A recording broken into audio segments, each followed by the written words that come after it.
Dimanche dernier, Jésus envoyait 72 autres disciples en mission et faisait de chaque croyant un ambassadeur en avant de lui pour préparer sa venue. En tant que communauté chrétienne, l'invitation était d'incarner le style de la mission et de participer en même temps à la mission ecclésiale en vertu des sacrements célébrés et vécus dans la foi. La liturgie de ce 15e dimanche ordinaire de l'année liturgique C nous met à l'école du commandement de l'amour, qui trouve en Jésus son modèle et sa référence.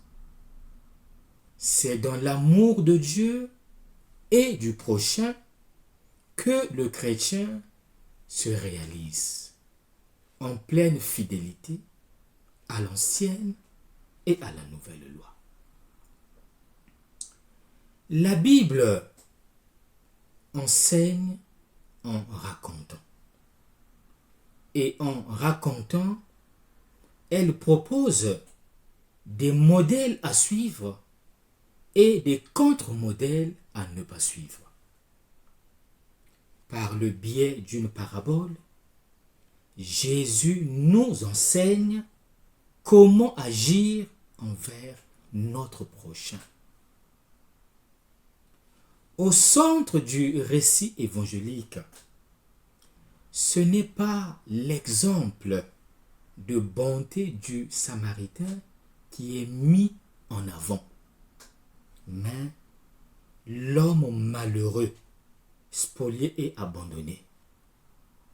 C'est comme si les faits étaient vus à travers le filtre de ses yeux et racontés avec son étonnement.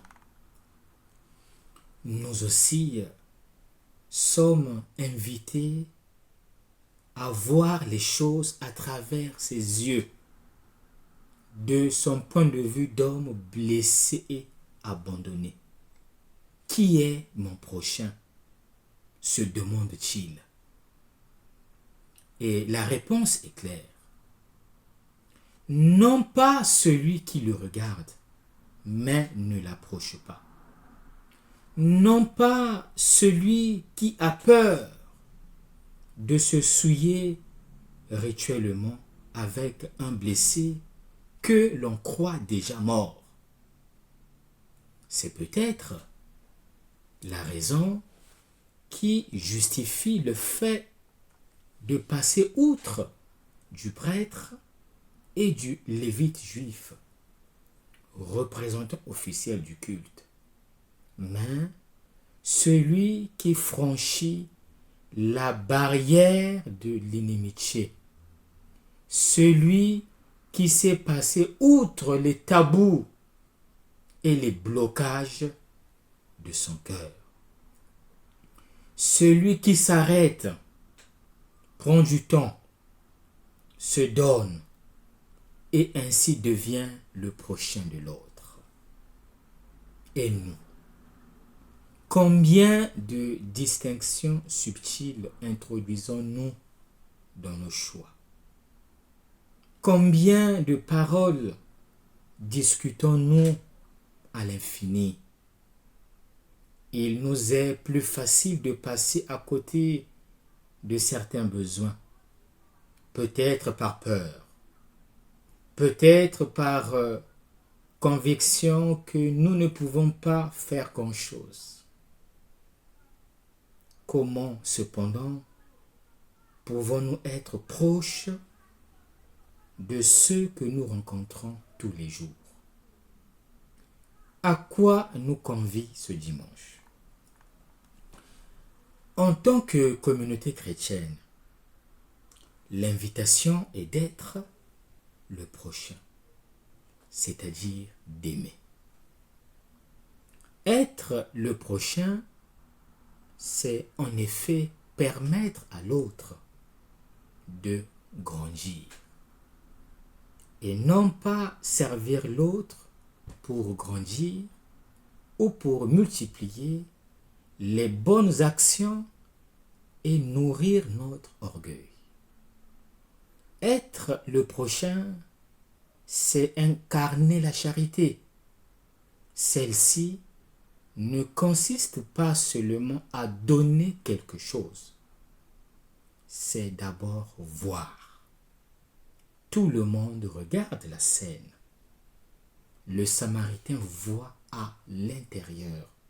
Il regarde avec le cœur. Être le prochain, c'est se rendre compte de l'autre. Combien d'aveuglement et d'insensibilité sont au contraire répandus dans notre contexte social et menacent constamment notre cœur de chrétien. La charité, c'est aussi descendre de son cheval, c'est-à-dire consacrer du temps à l'autre. Nous vivons dans un monde englouti par la précipitation, pressé par les feux tricolores et assommé par des messages contradictoires, enfermés ou empaquetés dans nos chevaux de tôle. Nous sommes de plus en plus seuls et incapables de trouver du temps pour l'autre, alors que nous avons de plus en plus de temps libre.